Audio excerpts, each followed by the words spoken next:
मुबारक रमज़ान अल्लाहनी रहमतो बरकतो અને મગફિરતોનો મહિનો, આ મહિનો કે જેમાં આપણા બધાના દિલ બહુ નરમ હોય છે. આ બે મહિનામાં તમે જોજો આપણા દિલોમાં બહુ ચેન્જ આવી જાય છે. મુહર્રમ મહિનો આવે છે ત્યાર પછી માહે મુબારકે રમઝાન, આપણા અંદર એક અલગ ફિલિંગ આવે છે. એટલા માટે જે આ મહિનો છે એને તરબિયતનો મહિનો કહેવામાં આવે છે. આ મહિનામાં આપણે જેટલી ચાહે એટલી બહેતરીન આપણી તરબિયત કરી શકીએ છીએ, આપણે પોતાને સુધારી શકીએ છીએ, બહેતરીન ઇન્સાન, બહેતરીન અલ્લાહના બંદા બની શકે છે. આ મહિનામાં આપણે મેક્સિમમ કોશિશ કરે મારા અઝીઝો કે જે આદતો આમ તौर ઉપર બીજા મહિનામાં આપણી નથી હોતી, જેમ કે ફોર એક્ઝામ્પલ એક આપણી ઘણી ખરે આપણે એવું કરતા હોય છે કે આપણે આપણી નમાઝને ટાઈમ પર નથી પડતા હોતા. આપણે જો આપણી નમાઝમાં ટાળમટોળ કરતા હોય છે, અવ્વલ ટાઈમ થાય તો આપણને મનમાં શું હોય કે કઝા તો 6 વાગે થાય છે ને યાદી શું કરવાની. આપણે નમાઝને અવ્વલ ટાઈમે એમ્પોરતા નથી આપતા. કોશિશ કરે આ મહિનામાં આપણે ખુદ પણ આપણી તરબિયત કરે, આપણા બચ્ચાઓની પણ તરબિયત કરે, ખુદ પણ અવ્વલ વખતના પાબંદ બની જઈએ, બચ્ચાઓને પણ અવ્વલ વખતના પાબંદ બનાવી દઈએ. ખબર છે તમને આ દુનિયા એક મુશ્કેલાત અને જંજાળીનું આ ઘર છે. હર ઇન્સાન કઈ ને કઈ વ્યાધિમાં છે, પ્રોબ્લેમમાં છે. તમે જુઓ, તમે કોઈ કહી શકો છો કે મારી જિંદગીમાં કઈ પ્રોબ્લેમ નથી, મારા મુશ્કેલાત નથી, ગિરફતારી નથી. હર ઇન્સાન વ્યાધિમાં છે. આયતુલ્લાહ બહેજત છે ને, આયતુલ્લાહ બહેજત પાસે જ્યારે કોઈ પણ ઇન્સાન કોઈ પણ પરેશાનીને મુશ્કેલ લઈને આવતું, આયતુલ્લાહ બહેજત તેને એક જ ઇલાજ આપતા, અવ્વલે વખત નમાઝ અદા કર, તારી મુશ્કેલ હલ થઈ જશે. કેટલી મોટી હસ્તી હતા આયતુલ્લાહ બહેજત, કેટલી મોટી હસ્તી કે અવ્વલે વખત એક માણસ આવે છે આગળ બહેજત પાસે, બહુ વધારે વ્યાધિમાં હતો, ખબર ના કેટલા કન્ટેનર ઉતાર્યા હશે એના, અને શું જંજાળી હશે દુનિયાની, પણ વ્યાધિ એને મુશ્કેલા ને દિમાગમાં એકદમ વ્યાધિ ભરેલી હતી. આગળ બહેજત પાસે આવી ગયો ને બેઠી ગયો કે છે આગા મારી જિંદગીમાં આ મુશ્કેલ છે, આ વ્યાધિ છે, આ છે, બધી વ્યાધિ મુશ્કેલ બયાન કરી દીધી. આગા તેને કહે છે હવે સોલ્યુશન આપું. કે છે આગા શું સોલ્યુશન છે? કે છે અવ્વલે વખત નમાઝનો પાબંદ બની જા, બધી મુશ્કેલ હલ થઈ જશે. બોલો વિચારો કે આગળ હું તમને કઈ બીજી બધી વ્યાધિ બયાન કરું છું અને તમે જે શીખ્યો છો આ કામ કર. આપણે કેમ ડોક્ટર પાસે જઈએ તો આપણને દવા કઈ ખપતી હોય, ડોક્ટર બીજી કઈ આપે તો આપણને ના ગમે, આપણને ડોલીપ્રાન જ ખપતી હોય તો આપણને એમ થાય કે મને એનાથી જ ફરક પડશે. પણ ડોક્ટરને ખબર છે કે એને કઈ દવા આપતી, ડોક્ટરને ખબર છે. વધારે કોને ખબર પડે આપણી બીમારીમાં? કોને ખબર પડે? ડોક્ટરને ખબર પડે ને. પણ ના, શરીયતમાં બી ઉલમાને ખબર પડે છે. આયતુલ્લાહ બહેજત એને કઈ ખપતું હતું બીજું, આગા મને કઈ બીજા રસ્તા બતાવે મારી મુશ્કેલાતના હલ કરવા માટે. બધી મુશ્કેલના હલ આગા એક જ બયાન કર્યો, તારી અવ્વલે વખત નમાઝ શરૂ કર, બધી મુશ્કેલ હલ થઈ જશે. તો એ તો ચાલ્યો ગયો નારાજ થઈને. 1 વર્ષ થાય છે, 1 વર્ષ પછી 365 દિવસ પછી પાછો આવે છે ફરી વખત આગા પાસે. એને એમ કે હવે એ જ મુશ્કેલ પાછો બયાન કરું. 1 વર્ષથી આગા તો ભૂલી ગયા હશે અને આગાને વખતે કદાચ બીજો કઈ હલ આપી દે, સારો રસ્તો આપી દે તો આગા પાસે આવે છે. લાઈનમાં બધા આવતા હતા, છેલ્લે એનો વારો આવે છે. એ માણસ આવીને બેસે છે ને, આવીને આગાને કહે છે આગા મારી ફલાણી મુશ્કેલ છે, ફલાણી મુશ્કેલ છે, આ મુશ્કેલ છે. કેટલા દિવસ પછી બયાન કરી? કેટલા ટાઈમ પછી? બોલો, 1 વર્ષ 365 દિવસ પછી. એને એમ કે આગા ભૂલી ગયા છે. આગા બહેજત કહે છે કે જે ગયા વર્ષે આવ્યો હતો અને બયાન કર્યું હતું એ જ અમલ કર. એને એમ કે આગા ભૂલી ગયા છે. ભાઈ આયતુલ્લાહ બહેજત છે બાબા, ભૂલે એવા નથી. 90-85 વર્ષની ઉંમરમાં આગા બેજત આવી રીતના હતા. વિચાર કરો કેવા ખુદાવાળા હશે.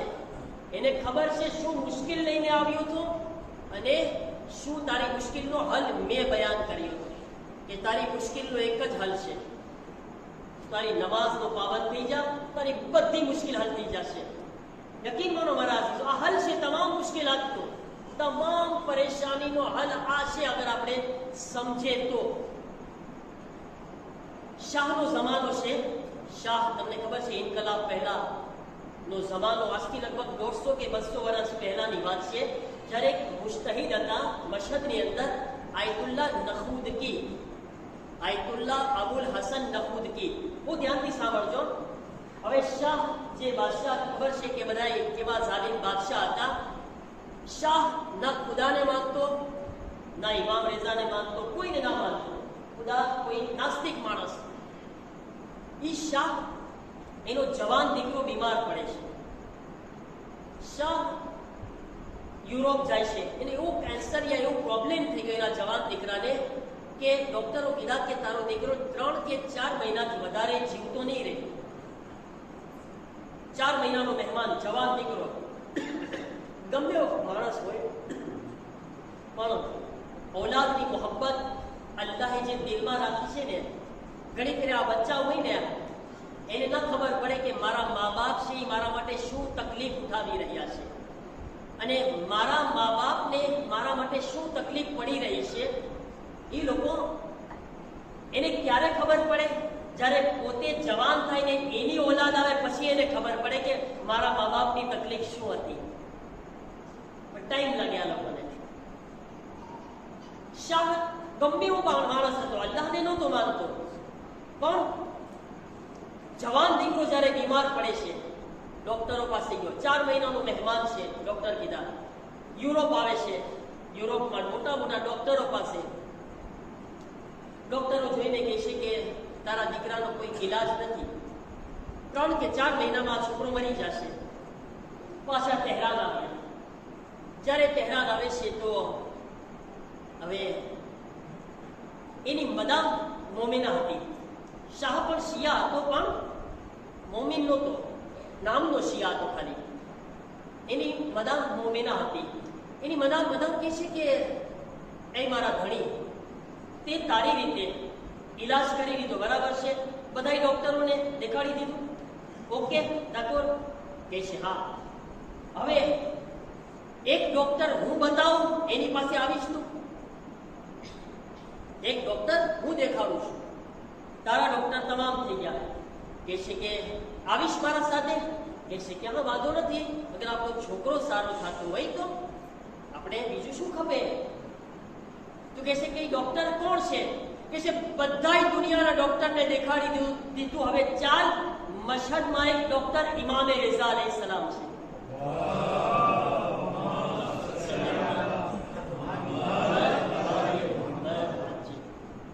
કહે છે કે કોની વાત કરો છો? ઇમામ રેઝાની. તો કે જો મને ઇમામે રેઝા ઉપર કોઈ અકીદો નથી, હા, હું નથી માનતો ઇમામ રેઝામાં. કહે છે તે વાયદો કર્યો છે, તું મારા સાથે આવીશ, આવ. કહે છે ઠીક છે. મશહદ ગયા, ઇમામ રેઝાના હરમમાં. તમે જશો સહેને ઇન્કલાબ પાસે, ઇન્શાઅલ્લાહ તમે ગયા હશો ઘણા બધા. સહેને ઇન્કલાબમાં આબાદ ગુંબદ દેખાતું હોય. તો શાહ તો ઇમામની ઝરી પાસે નથી જાતો. એની મદામ ને કહે છે જો હું ઇમામ રઝામાં માનતો નથી, ના ખુદાને માનું છું ના ઇમામ રેઝાને. તને જવું હોય તો જા, તારો અકીદો છે, પણ મને નથી આવવું ઇમામ રેઝા પાસે. હું અહીંયા ઊભો છું, પોતે ઊભો રહે છે. એમાં શહેરમાં, શહેને ઇન્કલાબમાં, મને લાગે એ શહેરમાં યા બીજા હરમના કોઈ પણ શહેરમાં એક આયતુલ્લાહ નખૂદકી બેસતા. આયતુલ્લાહ નખૂદકી બહુ અઝીમ ઇન્સાન હતા. આયતુલ્લાહ નખૂદકી એની આદત શું હતી? હરમમાં એક સુફરો બિછાવતા, એ સુફરામાં કિશમિશ રાખતા, બદામ રાખતા, પછી ડાળિયા રાખતા અને સુફરો રાખીને બેસતા. કોઈ પણ આવે આયતુલ્લાહ નખૂદકી પાસે બીમારી લઈને, આગળ એમ કે આગા મને આ બીમારી છે, ઈલાજ આપો. તો આયતુલ્લાહ નખૂદકી, જો ઇમામે રેઝાની બહુ નજદીક હતા, આયતુલ્લાહ નખૂદકી એક મુઠ્ઠી ડાળિયા લેતા અને તેને હાથમાં આપતા કહેતા જા તું ખાઈ લેજે, શિફા મળી જશે. આયતુલ્લાહ નખુદકી બધાને આ રીતના શિફા આપતા, બધા મોમીન આવતા. શાહ જ્યારે એન્ટ્રી કરે છે તો આયતુલ્લાહ નખુદકી નાનો એવો સુફરો બિછાવીને બેઠા હતા. એમની નજર પડી કે આ કોઈ મોટો આલિમીદીન અમામો પહેરીને કોઈ મુસ્તહિદ બેઠા છે. એટલે શાહ તો એનો દબદબો અને રોબ, એની હુકુમતનો જલવો તો દેખાડે ને, આવાજ આપે છે, ચિલ્લાવે છે આયતુલ્લાહ નખુદકીને. અહીંયા ઓર્ડર આપે છે. આયતુલ્લાહ નખુદકી ઓળખે છે આ શાહ છે, કંઈ બોલતા નથી. આયતુલ્લાહ નખુદકી ઊભા થયા અને તેની પાસે આવે છે. ઓળખે છે શાહ છે. આયતુલ્લાહ શાહ કહે છે કે આ શું કરો છો? તો કહે છે કે આ હું બેઠું છું મૌલા રિઝાની બારગાહમાં અને મરીઝોને શિફા આપું છું. તો ગુસ્સો આવી ગયો શાહને. શું તો આ બકવાસ કરે છે, શું રાડું પાડે છે આ બધું, શું ખુરાફાત છે આ બધી? તો કહે છે તને બતાવું તું શું કામ આવ્યો છે? આયતુલ્લાહ નખુદકી જો તમે કેવી હસ્તી છે. કહે છે કે તને ખબર છે શું કામ આવ્યો છે? કહે છે મને ખબર છે, તારો જવાન દીકરો મરીઝ છે, બીમાર છે, 3 મહિનાનો મહેમાન છે, શિફા લેવા આવ્યો છે. આયતુલ્લાહ નખુદકી બધું બયાન કરે છે. 3-4 મહિનાનો મહેમાન છે તારો દીકરો, બસ તું એની શિફા લેવા આવ્યો છે ઇમામ રેઝા પાસે, તને કેમ ખબર? આયતુલ્લાહ નખુદકી કહે છે મને ન ફક્ત ખબર છે તારી બીમાર, તારા જવાન દીકરાની બીમારીનો ઈલાજ પણ મારા પાસે છે. મને એ પણ ખબર છે એનો ઈલાજ પણ મારા પાસે છે. તારા પાસે? આટલા મોટા મોટા ડોક્ટરો યુરોપમાં ના થયું, ક્યાંય ના થયું? કે છે હા મને ખબર છે. ઈલાજ બતાવો? હા બતાવો ને. વાયદો કરીશ, એક વાયદો કરીશ મને? બાદશાહ ખુદાને નથી માનતો, ઇમામ રેઝાને નથી માનતો. કે છે વાયદો કરીશ? શું વાયદો કરું? કે છે મને વાયદો કર કે આખી જિંદગી નમાઝ અવ્વલે વખત અદા કરીશ, તારા દીકરાને શિફા મળી જશે. મરવા ઉપર પડેલો દીકરો, બીમારીનો કોઈ ઈલાજ નથી. આયતુલ્લાહ નખુદકી શું કહે છે? વાયદો કર, જિંદગીમાં અવ્વલે વખત નમાઝ અદા કરીશ, તારા દીકરાને શિફા આપવાનું કામ મારું. કે છે પોસિબલ નથી. કે છે કેમ? કે છે હું ખુદાને નથી માનતો. તો કે છે આજથી નમાઝ પઢ, તારો દીકરો સારો થઈ જશે. કે છે થઈ જશે, થઈ જશે. તો કે છે હું ભલે ખુદાને નથી માનતો પણ આજ ઇમામ રેઝાની સામે વાયદો કરું છું કે આજથી હંમેશા નમાઝ અવ્વલે વખત અદા કરીશ. આયતુલ્લાહ નખુદકી છે જા તારા દીકરાને શિફા મળી. આયતુલ્લાહ નખુદકીની જબાનથી જુમલો નીકળ્યો, હરફથી દીકરો દોડતો દોડતો આવી ગયો શિફા પામીને.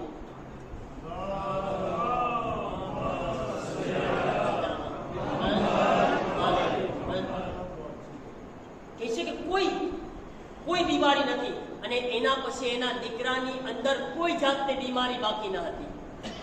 અને શાહ જે નાસ્તિક હતો, ખુદાને નહોતો માનતો, આખી જિંદગી નમાઝ અવ્વલે વક્તનો પાબંદ બની ગયો. તમે જો શું તાકાત છે નમાઝ અવ્વલે વક્તમાં. કહે છે કે એક વખત એક શાહ પાસે એક દરબારી એનો માણસ છે ને ફરિયાદ લઈને આવ્યો. કહે છે કે એક જણે ચોરી કરી છે.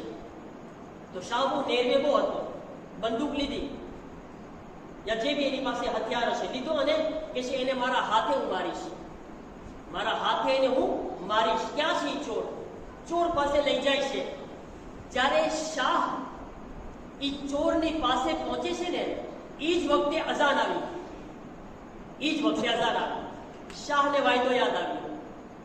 વાયદો કર્યો છે અવ્વલે વખત નમાઝ અદા કરવાનો. પેલો ચોર એ પણ હોશિયાર હતો. જેવો અઝાન આવી એ ચોર પણ નમાઝ પડવા બેઠી ગયો, શાહ પણ નમાઝ પડવા બેઠી ગયો. શાહની નજર ચોર પર પડી કે અઝાન આવી, અવ્વલે વખત નમાઝનો ટાઈમ થયો, આ નમાઝ પડી રહ્યો છે. તો શાહ એ ચોરને કઈ ન કીધો. પેલો જે ફરિયાદ લઈને આવ્યો તો એને જોશથી તમાચો દઈ રાખ્યો. કે જે સાંભળ, જે ઇન્સાન નમાઝ અવ્વલે વખત પડતો હોય તે કોઈ દિવસ ચોરી ના કરી શકે. એને આટલો ઈમાન આવી ગયું નમાઝ અવ્વલે વખત ઉપર. તો વિચાર કરો કેવો ઇન્સાન, કેવા ઇન્સાન બની જાય છે. આયતુલ્લાહ નખુદીએ શું તાલીમ આપી દીધી. મહારાજી તો આ નમાઝ અવ્વલે વક્તની તાસીર છે. આ રમઝાનુલ મુબારક છે. આમાં કોશિશ કરી શકે છે આપણે. અને વિચાર કરો, એ જ અવ્વલે વક્તની નમાઝ અગર મસ્જિદમાં થાય તો કેટલી મજા આવી જાય. તમે દિલથી કહો આ વાત. અગર આ નમાઝ મસ્જિદમાં પડાતી હોય અવ્વલે વક્ત જમાત સાથે, કે જેના માટે રિવાયત છે કે મસ્જિદની એક નમાઝ 40 વર્ષના સવાબ કરતા વધારે છે. 40 વર્ષ. ઇન્સાનની કુલ જિંદગી કેટલી? 80 વર્ષ. મસ્જિદમાં એક ઝોહર અસરની નમાઝ પડે ને તો આખી જિંદગી ખતમ થઈ જાય, એના કરતા વધારે નમાઝ મળે છે, સવાબ મળે છે. એટલી અલ્લાહની રહેમત છે, કરમ છે. આ મહિનામાં આપણે કોશિશ કરીએ મારા અઝીઝો, આવી અલ્લાહની બારગાહમાં ખુદાએ મહેમાન બનાવ્યા છે આપણને. ખુદા આપણને બોલાવી રહ્યો છે. ખુદા બંદો કરી રહ્યો છે. હું કેમ ખુદા નથી કરી રહ્યો?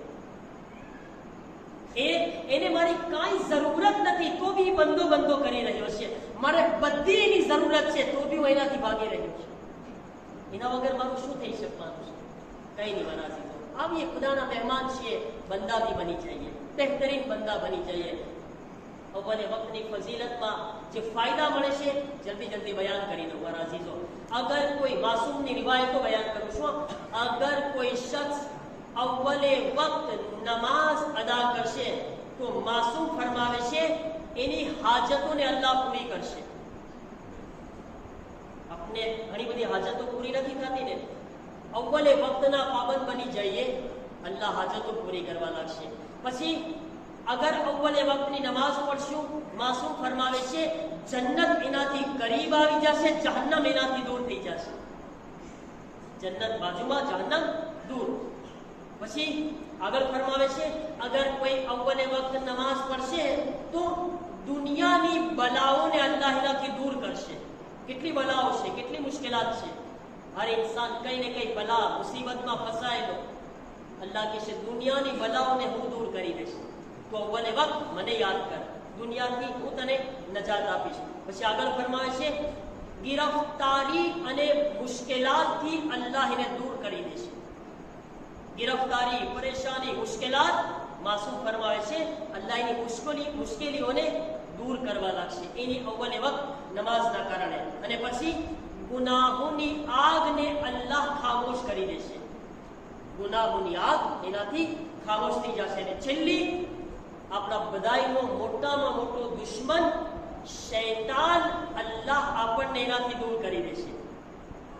અવ્વલે વક્તની ફઝીલતના કારણે શૈતાન આપણાથી દૂર રહે છે, આપણી નજદીક નથી થઈ શકતો. મારા અઝીઝો, ખરેખર આ મહિનામાં આપણને નસીબ થયો છે, ઇસ્લાહ અને તરબિયતનો મહિનો છે. ઇન્શાઅલ્લાહ આપણી જે બી આપણા અંદર ખામીઓ છે, પરવરદિગારની બારગાહમાં આપણે દુઆ કરીએ કે પરવરદિગાર આપણને બધાઈને આ મહિનામાં આપણી ખામીઓને દૂર કરવાની તૌફીક અતા ફરમાવે. પરવરદિગાર આ મહિનામાં તારા બહેતરીન મહેમાન બંદા બનવાની તૌફીક અતા ફરમાવ. પરવરદિગાર આ મહિનામાં અમોને ગુનાહોથી પાક ફરમાવ. અમોને તારા ઘર મસ્જિદ અને ઇમામ હુસૈનના ઘર ઇમામ બારગાહનો એહતરામ કરવાની તૌફીક અતા ફરમાવ. અમોને નમાઝ જમાતની તૌફીક અતા ફરમાવ. અવ્વલે વક્ત નમાઝ અદા કરવાની તૌફીક અતા ફરમાવ. हमारा गुनाह ने सगीरा कबीरा ने माफ़ फरमा. मोमिनीन की परेशानियों दूर फरमा. मरीजों ने शिफाता फरमा. पर अल्लाह જે જવાન દીકરા અને દીકરીઓ શાદીના લાયક છે તેઓ માટે બહેતરીન રિશ્તા ફરાહમ ફરમાવ. જે બે औलाद છે તેઓને औलादे નરીના અતા ફરમાવ. મોમિનીનમાં આપસમાં મોહબ્બત અને ભાઈચારો કાયમ કરવાની તૌફીક અતા ફરમાવ. પર અલ્લાહ અમને આ માહ રમઝાનના રૂહાની દર્સમાં જે અમે શિરકત કરે છે તેનાથી કંઈ હાસિલ કરવાની, તેના ઉપર અમલ કરવાની તૌફીક અતા ફરમાવ.